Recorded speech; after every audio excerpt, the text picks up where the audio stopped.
Everyone, security, cyber security, हम ये तीसरा लेक्चर है, इसको हम कंटिन्यू कर रहे हैं। ठीक है।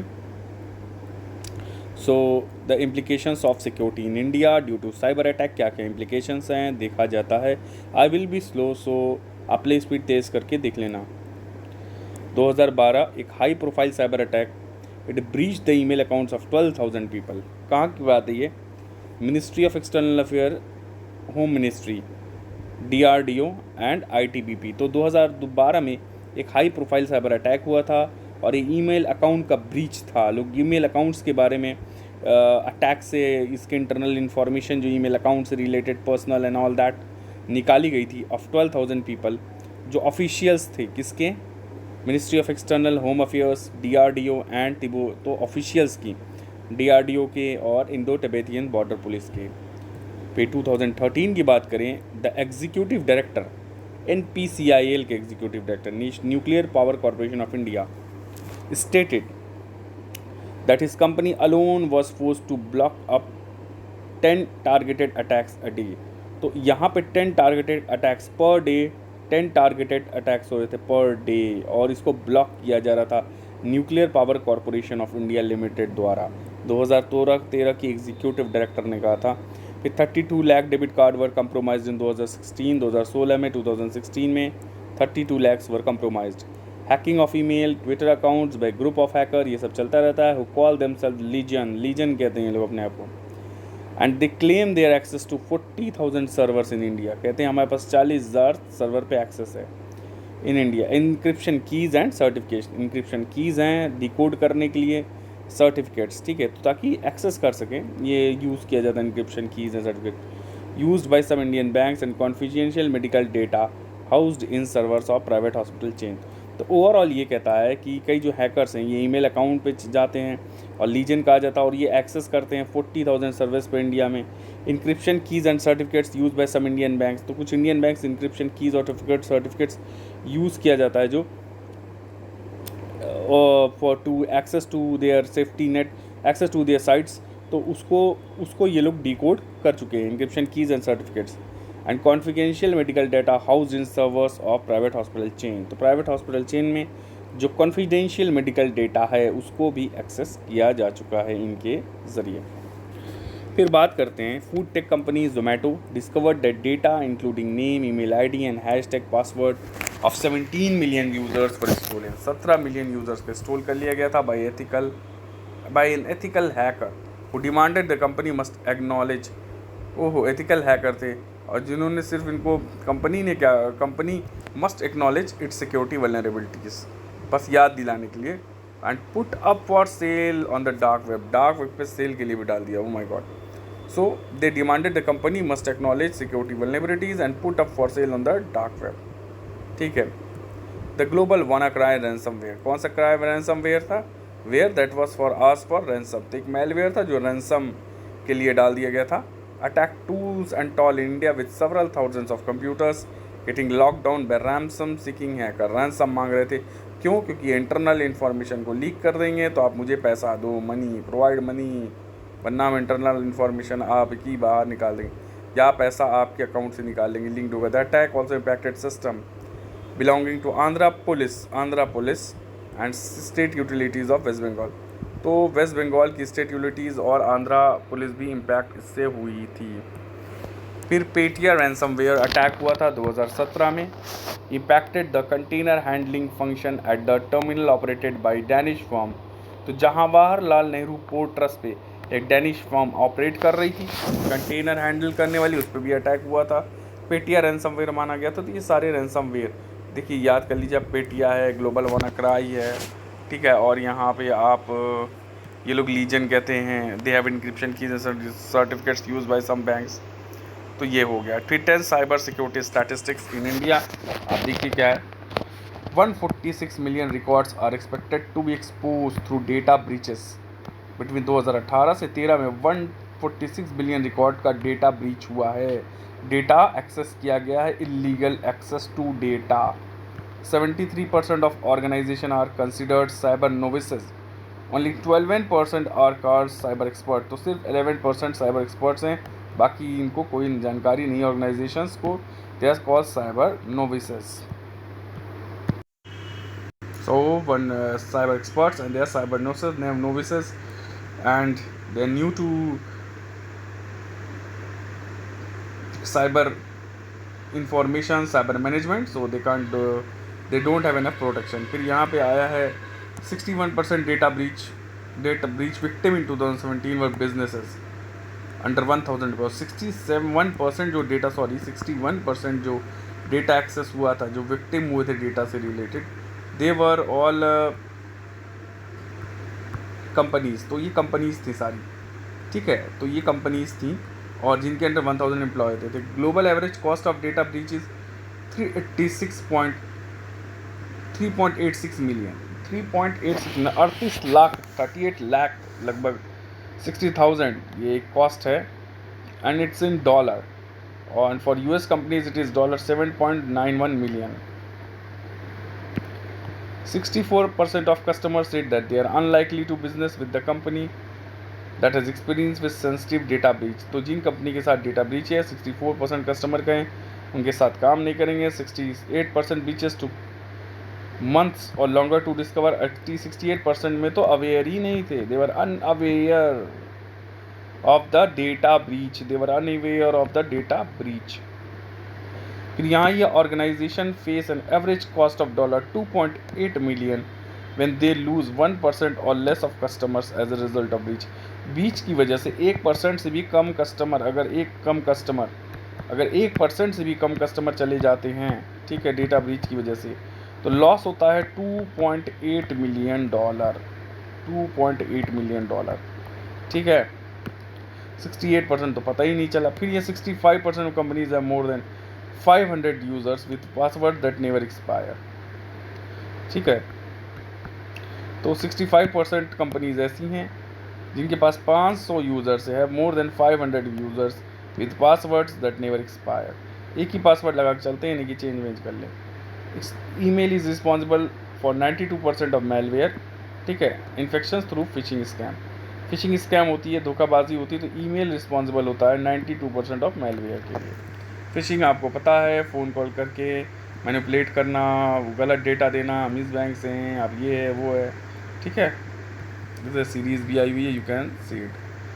2.2 steps taken by government. Steps सरकार ने क्या कहा है, देखिए यहाँ लीगल फ्रेमवर्क की बात करेंगे. तो government has taken number of steps to acquire increase capacity building.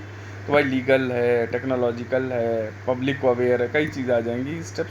तो सबसे पहले हम लीगल फ्रेमवर्क की बात करते हैं. Legal framework, national cyber security policy 2013. National cyber security policy 2013 की बात किया जाए, it was brought in the backdrop of revolution. Edward Snowden ने जो इंफॉर्मेशन प्रोवाइड की थी या अबाउट अमेरिका, वहाँ की एजेंसीज जो हैं वहाँ के लोगों के ऊपर लोगों के ऊपर एक सर्विलांस कर रही हैं, तो उसको एक्सपोज किया था. मैसिव NSA सर्विलांस, ठीक है, ऑफ USA. इसके बैकड्रॉप में साइबर सिक्योरिटी पॉलिसी बनाई थी.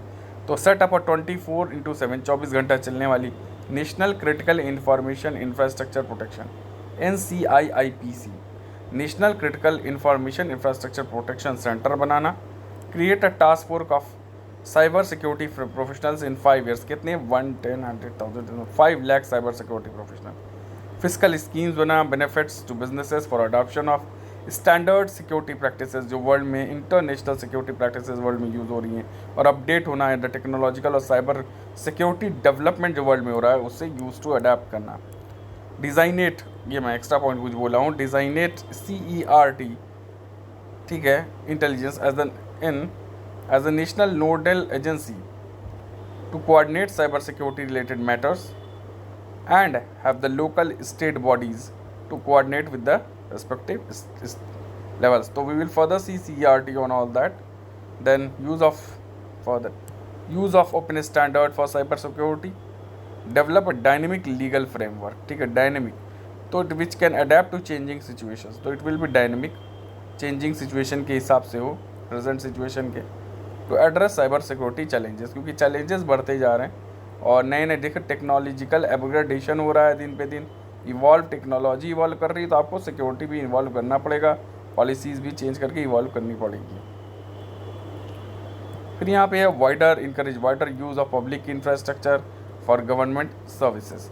तो wider use of public key infrastructure for government services. यहाँ पे ये है कि पब्लिक की इंफ्रास्ट्रक्चर जो है इसे PKI जो है इट ऑथेंटिकेट करता है। आप यूज़र है, ये सर्वर है, तो दिस इज़ द सर्वर, आप यूज़र है, दोनों में डिजिटल कम्युनिकेशन है। इसको ऑथेंटिकेट करना, इसको प्रोटेक्ट करना, ठीक है। तो PKI में की यूज़ होगी जैसे, ठीक है। तो ये सर्वर है, अब ये आप ही हैं, आप ही ने किया है कि नहीं किया है, ठीक है। इस सर्वर पे लॉगिन, तो this public key infrastructure is used, ठीक है, which is use to authenticate and protect the communication between the two. देखिए यहाँ पे लिखा है कैसे काम करता है। तो public infrastructure uses asymmetric encryption method to ensure that message remains private, तो मैसेज प्राइवेट रखा जाए, and also to authenticate the device और यूजर सेंडिंग द ट्रांसमिशन। तो पहले प्राइवेट रखा जाए और ऑथेंटिकेट। तो asymmetric involves the use of public and private key, तो दो की यूज़ होती है, एक पब्लिक की, प्राइवेट की, ठीक है। तो पब्लिक की इसके पास होगी और प्राइवेट की सर्वर जो आप जहाँ पब्लिक स्कीम जो वेबसाइट है और यह आप हो, तो यहाँ पब्लिक की ये पब्लिक की ये प्रोवाइड करता है, ठीक है, सबको प्रोवाइड करेगा। इनके पास प्राइवेट की होगी। A cryptographic key is a long string of bits used to encrypt data. The public key is available to anyone who requested, ठीक है। तो जो रिक्वेस्ट करेगा उसको पब्लिक की मिल जाएगी। And is issued by trusted certificate authority. This public key verifies and authenticate the sender of encrypted message. जो encrypted message भेजा हुआ है तो उसको ऑथेंटिकेट करता है क्या, the public key. And the second component of cryptographic key pair is use in public instance is the private और सीक्रेट की, आपकी पर्सनल प्राइवेट की है, ठीक है। दिस की is kept private by the recipient, तो ये रिसिपिएंट के पास है। तो ये आप ये सेंडर है, ये यहाँ पे मान लीजिए ये इसने इसको सेंड किया, सॉरी फिर से करते हैं, एक मिनट। Kept private key resident of the encrypt message and use to decrypt the information. तो ये मान लीजिए पब्लिक की इशू हुई, ये प्राइवेट की है, और ये कोई वेबसाइट है जिसने इशू कर दिया पब्लिक की। तो पब्लिक की दोनों में ऑथेंटिकेट कर रहा है रिलेशन, और ये प्राइवेट की किस लिए होती है, डिकोड करने के लिए, ये इनक्रिप्ट करने के लिए इसको। तो प्राइवेट की यहाँ पे यूज़ की जाएगी। While private key ensures that only the recipient can only, तो ये सिर्फ रेसिपिएंट सिर्फ खोल सकता है प्राइवेट सी के, और पब्लिक की ये सबको इशू कर सकता है, ठीक है। तो दो तरह की कीज़ इसमें इन्वॉल्व होती हैं। And complex organism are use to encrypt and decrypt. Encryption और डिक्रिप्शन, मैसेज कोड डिकोड है, शायद कोड डिकोड करने के लिए प्राइवेट की और ये यूज़ किया जाता है। The public key authenticates the, sorry for being not background of it, I don't have much computer knowledge information. तो public key authenticates the centre of the digital message, ठीक है। Well private key issues that only recipient can open and read key, ठीक है। तो सिर्फ private की enable करता है कि जो रिसिपिएंट है ये सेंडर है, तो सेंडर भेजा तो रिसिपिएंट सिर्फ यूज़ करे। और public key authenticates the centre of a digital message. तो पब्लिक की आई तो ये पता चला इसी ने ही भेजा और किसी ने नहीं भेजा है। This is the long discussion now. अब यहाँ हम देख रहे हैं कि encourage a wider use of public infrastructure, ताकि प्रोटेक्ट हो जाएगा दो लोगों के बीच का कम्युनिकेशन, दो सिस्टम्स के बीच में कन्फ्लिक्शन प्रोटेक्ट और ऑथेंटिकेशन में, ताकि डेटा थेफ्ट और ब्रीच नहीं होगा, साइबर सिक्योरिटी के लिए बेहतर है। फिर engage information security professional, organisations को इंगेज करो टू असिस्ट इन ये ई गवर्नमेंट इनिशिएटिव्स, ठीक है। तो information security personal organisations involve हों ई गवर्नेंस इनिशिएटिव में। Establish centre of excellence cyber security concept labs for awareness, ठीक है। Concept lab cyber security concept lab बनाओ जहाँ बताया जाए साइबर सिक्योरिटी के बारे में। स्किल डेवलप करो through PPP, public private partnership, public private partnership के थ्रू एक कॉमन थीम बनाया जाए कि भाई कैसे इनको अवेयर किया जाए पब्लिक को, कि how public private partnership participation से, ठीक है, गवर्नमेंट और सेंटर और प्राइवेट सेक्टर पार्टिसिपेट करें, और टू रन द लैब और टू डेवलप मेथड्स, तो how to make aware about the data security, about the cyber security to the common people. बस यहाँ हो गया। अब की कंसर्न्स की बात करते हैं।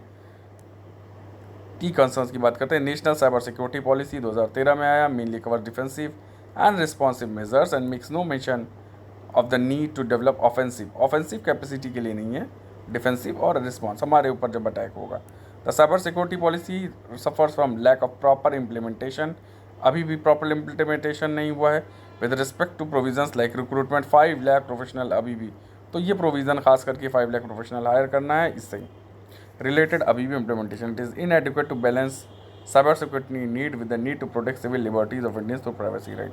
तो अभी भी it is inadequate in balancing the cyber security needs, और जो पब्लिक प्रोटेक्ट सिविल लिबर्टीज़ हैं लोगों की, ठीक है, इंक्लूडिंग प्राइवेसी राइट्स। तो भाई ये भी देखना है साइबर सिक्योरिटी प्रोवाइड करने के साथ साथ breach of data, breach of private information of individuals. ये data, private data of individuals तो नहीं ब्रीच हो रहा है। केएस पुत्तवा स्वामी केस में कहा गया था। तो राइट टू प्राइवेसी जो है आर्टिकल 21 के अंदर right to life and liberty में आता है, और राइट आर्टिकल 21 में को बहुत वाइडर कॉनोटेशन दिया गया था। ये मेरे पीछे प्रीवियस लेक्चर में है, wider connotation, wider definition, wider वो था एस्पेक्ट 21 का क्रिएट किया था इन मेनका गांधी केस, ठीक है, मेनका गांधी वाले केस में, ठीक। तो ये आप मेरा प्रीवियस लेक्चर देख सकते हैं। फिर इंफॉर्मेशन टेक्नोलॉजी एक्ट 2000 की बात करते हैं अब हम। So IT 2000 regulates use of computer network and their data. The act gives statutory recognition to electronic contract को statutory recognition दिया गया, and deals with electronic authentication, digital signature, cyber crime, liability of network service provider and all that. Network service provider की liability क्या होगी, cyber crime के बारे में, ठीक है। तो IT act 2000 the act list down among other things following offence hacking और कंप्यूटर सिस्टम के बारे में मेंशन किया गया इसमें। IT एक्ट में एक्ट ऑफ साइबर टेररिज्म क्या, accessing a protected system with information which threatens the unity, integrity and sovereignty of the country, security of the country, cheating using computer source, tampering with computer source document को tamper करना। फिर criminal offences हैं यहाँ पे 66A, sending offensive message including attachments through communication service. 66A के लगेगा dishonestly receiving stolen computer source और communication device, आप रिसीव कर रहे stolen computer device. 66B identity theft करोगे। 66C कि किसी और के नाम से ID वाईडी चला रहे हो। Cheating of personating. 66D violation of privacy, किसी की प्राइवेसी को, ठीक है, आप एक्सपोज कर रहे हो, डिस्क्लोज कर रहे हो, ठीक है, या ब्रीच ऑफ प्राइवेसी कर रहे हो। तो 66E तो वैसे वेरियस लगा हुआ है। साइबर टेररिज्म क्या है, एज डिनाइल ऑफ सर्विस। तो cyber terrorism defined as casing of denial of service, illegal access, introducing a virus in any critical information infrastructure of the country with intent to, देखो आप critical information infrastructure है country का, उसमें illegal access कर रहे हो, malware virus introduce कर रहे हो। क्यों? क्योंकि आप यूनिटी, सिक्योरिटी और सॉवरेनिटी ऑफ इंडियन और strike terror in the people में, स्ट्राइक टेरर डर बैठाना लोगों में, और यूनिटी, इंटीग्रिटी और सॉवरेनिटी को थ्रेट पहुंचा रहे हो। इंटीग्रिटी को थ्रेट पहुंचा रहे हो, सिक्योरिटी को थ्रेट पहुंचा रहे हो, ठीक है, और सॉवरेनिटी को थ्रेट पहुंचा रहे हो, तो आप जो है इसे साइबर टेररिज्म में आ जाएगा। और strike terror in the minds of people, और gaining illegal date access to database that is restricted, critical restriction, बहुत प्राइवेट डेटा है, क्रिटिकल डेटा है गवर्नमेंट का, जिसको आप डिस्क्लोज नहीं किया कर सकते। अगर आप उसका एक्सेस कर रहे हो तो भी स्टेट फ्रेंडली रिलेशन विद, ठीक है, that is restricted for reasons of security of the state और friendly relations with the foreign states, ताकि अगर वो किसी स्टेट के लिए ज़रूरी है या फ्रेंडली रिलेशन किसी और के साथ मेंटेन आपने किया है, तो वो डेटे का ब्रीच कर रहे हो, वो डेटा एक्सेस कर रहे हो, उसका ब्रीच कर रहे हो, तो आप टेररिस्ट इसमें आ जाएगा, साइबर टेररिज्म में। पब्लिशिंग और transmitting of material containing sexually explicit act in electronic form, अगर कोई सेक्सुअली एक्सप्लिसिट एक्ट पब्लिश या ट्रांसमिट कर रहे हो, sexually explicit act in electronic form, तो 67A लगता है, 67A। पब्लिशिंग और transmitting of material depicting children in sexually explicit act में, ये इंपॉर्टेंट है, चिल्ड्रन अगर आ गए तो 67B लगेगा, 67B। तो सेक्सुअल एक्ट उससे आ रहा है तो 66A, अगर implicit sexual act electronic form में जाए तो 67A, और अगर उसमें बच्चे आ गए तो आगे 67B। और preservation and retention of information by intermediates as may be specified for such duration in such manner and format as the central government may prescribe 67C के तहत, ठीक है। जो क्रिटिकल डेटा अगर है और उसमें क्रिटिकल डेटा में आप जो इंटरमीडियरीज का रोल है, they have to preserve and retention of the critical as may be specified for the duration as the central government में स्पेसिफाई, तो आप इस क्रिटिकल डेटा को प्रिजर्व और रिटेन करोगे, इधर उधर नहीं दे देना है, नहीं तो 67C लग जाएगा। चलिए हो गया। फिर criticism of the information and technology act का क्रिटिसिज्म क्या है, relating to confidential information and data, of corporates and adequate protection have not been adequately addressed. तो जो कॉन्फिडेंशियल इंफॉर्मेशन डेटा कॉरपोरेट का है और एडवोकेट प्रोटेक्शन इज़ नॉट, इनको advocate protection नहीं दिया गया है और इनके डेटा के बारे में नहीं दिया गया, तो ये चैलेंजेस है, क्रिटिसिज्म था कि why do not consider the corporate sector. Maximum damage by way of compensation जो स्टिपुलेट हुआ है by the cyber law amendment इस 5 करोड़ मैक्सिमम डैमेज है, जबकि साइबर थ्रेट से कितना ज़्यादा भी हो सकता है और ये कॉरपोरेट्स के लिए बहुत ही स्मॉल है। Small relief to corporates is small figure. Issues pertaining to spam has not been dealt with in comprehensive manner. In fact, the word spam is not even mentioned anywhere in the IT Act में spam का नहीं मतलब दिया गया।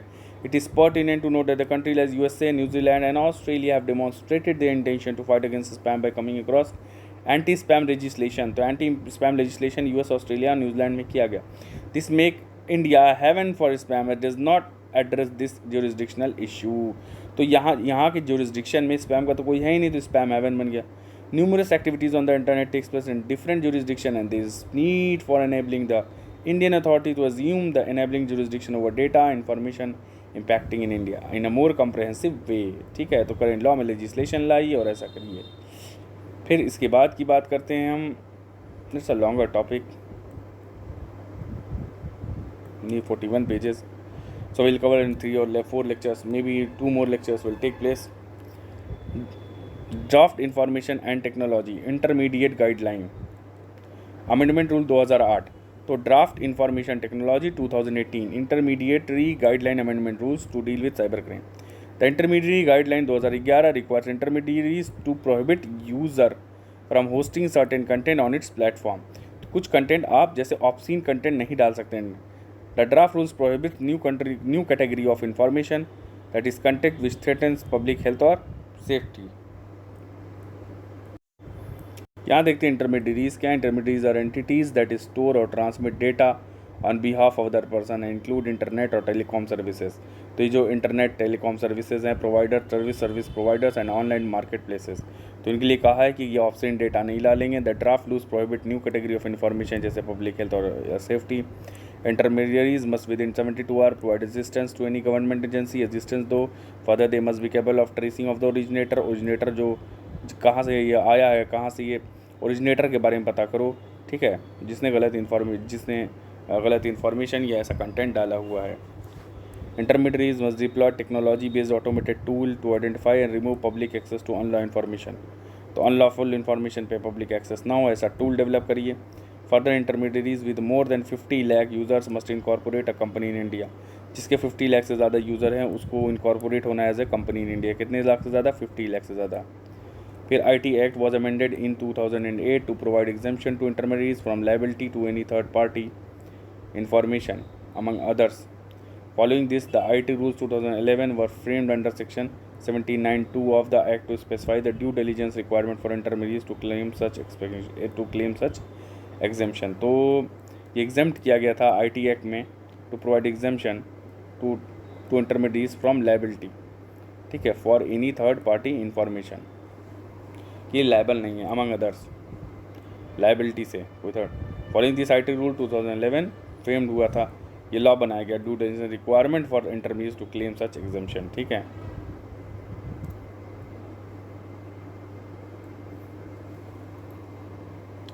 फिर key issues क्या हैं।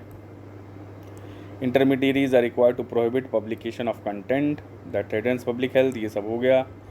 जिसमें violate the right to free speech under article 19, ये वॉयलेट कर सकता है। और टेस्ट ऑफ प्रोपोर्शनैलिटी, हर जगह टेस्ट ऑफ प्रोपोर्शनैलिटी सब में देख लो, लग जाएगा टेस्ट ऑफ प्रोपोर्शनैलिटी, आप मेरे पीछे और लेक्चर्स में देख सकते हैं, मेंशन्ड है।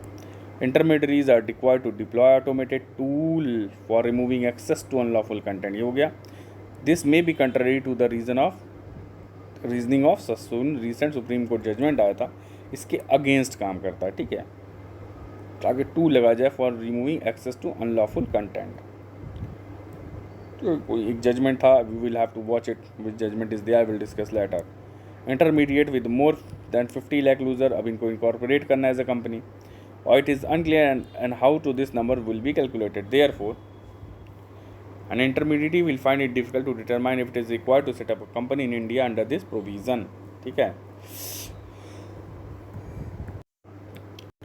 National digital communication policy 2018, new national digital communication policy unveil किया गया था और नेशनल टेलीकॉम पॉलिसी को रिप्लेस किया गया था। To replace the national telecom policy 2012 to cater to the current needs of the digital communication sector, and it aims to attract $100 billion worth of investment, generate 4 million jobs in the sector by 2022. The policy envisages three missions: connect India for creating a robust digital communication infrastructure, एक robust digital communication infrastructure banana, propel India for enabling next generation technologies and services through invest करके new generation जो next generation technologies हैं highly upgraded, highly advanced, उस innovation and IPR generation, intellectual property right भी generate करो ताकि इसको कोई आपकी IPR एक इंटेलेक्चुअल प्रॉपर्टी राइट आपके हक में हो और ये कोई आपसे छीन न सके इसको। आप जो भी टेक्नोलॉजिकल एडवांसमेंट करो उससे आप ठीक है परमिशन लेना पड़े ताकि आप कोई और यूज़ करें। तो IPR हो प्रोटेक्ट आपका इंटेलेक्चुअल प्रॉपर्टी राइट्स को प्रोटेक्ट करने के लिए। Secure India for ensuring sovereignty, safety and security of digital communication का सॉवरेनिटी से सिक्योर करिए, सेफ्टी हो सॉवरेनिटी हो। फिर रॉबस्ट डिजिटल कम्युनिकेशन इंफ्रास्ट्रक्चर बनाना, enabling next generation technology and savouring safety and security, तो for ensuring sovereignty, safety and security of digital communication. अब institutional framework की बात करते हैं। Institutional framework, national cyber security coordination centre NCCC, national cyber security coordination centre develop किया गया in India cyber space intelligence agency. ये India की cyber space intelligence agency है which will conduct security and electronic surveillance। क्या करेगा? Surveillance. It aims to screen communications metadata coming into the country। ये screening करेगा जो कम्युनिकेशन मेटा डेटा कंट्री में आएगा to detect real time cyber threat. क्या करने के लिए? Sorry for interruption. Now we are continuing here. हम पढ़ चुके हैं डेटा मेटा डेटा के बारे में कि सर्विलांस करेगा, ठीक है, साइबर स्पेस इंटेलिजेंस, ठीक है। Communication of metadata is data के the data which provides information about other data, दूसरे डेटा जिनके अंदर एक कंटेंट होता है, ठीक है, एक डेटा होता है, उस डेटास के बारे में डेटा प्रोवाइड करना, ठीक है, कहाँ से क्या डेटा मिला, कहाँ से क्या उनको कम्प्लीट, वो meta data coming into the country, जो कंट्री में आ रहा है उसको स्क्रीन करना, ठीक है, and to detect real time cyber threat को डिटेक्ट करने के लिए। And work in close coordination with various law enforcement agencies के साथ कोऑर्डिनेट करिए और इंटेलिजेंस गैदर करिए, ठीक है। The body functioning under IT ministry, और बॉडी जो फंक्शन करेगा IT मिनिस्ट्री में, would strengthen the country cyber security posture। Some have expressed concern, but the body could encroach on citizens' privacy and civil liberties given the lack of privacy law। Privacy law को देखते हुए ये privacy और civil liberties को encroach कर सकता है। ये कुछ some have expressed concerns over it। Shirting के बारे में हम देख रहे थे। CERT has been established to thwart the cyber attack in India। It is mandated under IT Amendment Act 2008 के IT Amendment Act में mandated है to serve as the national agency in charge of cyber security। एक national emergency है in charge of cyber security। Chapter the purpose of CERT-N, ठीक है, is to become the nation's most trusted referral agency of India, ठीक है। India's computer emergency response team, information is intelligence और information computer emergency response team, ठीक है। mission to enhance the security of India's communication and information, secure करना, ठीक है, सबका काम यही है, सिक्योरिटी प्रोवाइड करना, अपग्रेड करना, प्रोएक्टिव एक्शन, ठीक है, एंड कोलैबोरेशन, प्रोएक्टिव एक्शन से इफेक्टिव कोलैबोरेशन से। The CERT constituency is the Indian cyber community। CERT Finance has also been established as a specialized agency on recommendation of subcommittee on financial stability। तो FSDC की सब committee के अंदर to tackle threats related to financial sector में जो threat आ रहा है उसके लिए CERT-FIN है, और ऐसे डेटा के लिए CERT-N है। IT amendment act, CERT-N for information, national most trusted referral agency of India's community, responding to computer security incidents as when they occur, जो भी कंप्यूटर सिक्योरिटी इंसिडेंट्स हो रहे हैं उसके लिए रिस्पॉन्स करे, ठीक है, और referral agency to protect the data. फिर यहाँ पे नेशनल साइबर कोऑर्डिनेशन सेंटर था, ये स्क्रीन करने के लिए था, किस लिए था? सिक्योरिटी इलेक्ट्रॉनिक सर्विलांस करेगा, screen communication meta data in real time threat और कोऑर्डिनेशन के साथ काम करेगा, लॉ एनफोर्समेंट इंटेलिजेंस से एजेंसीज के साथ for intelligence gathering and all that, और IT मिनिस्ट्री में आएगा। ये आईटी मिनिस्ट्री में आएगा। Would strengthen the cyber security posture of the country. ये वाला किस में था? ये भी आईटी अमेंडमेंट एक्ट है 2008, ये भी आईटी मिनिस्ट्री में ही होगा। ठीक है, अब हम बात करते हैं national critical information protection. This will do in next lecture.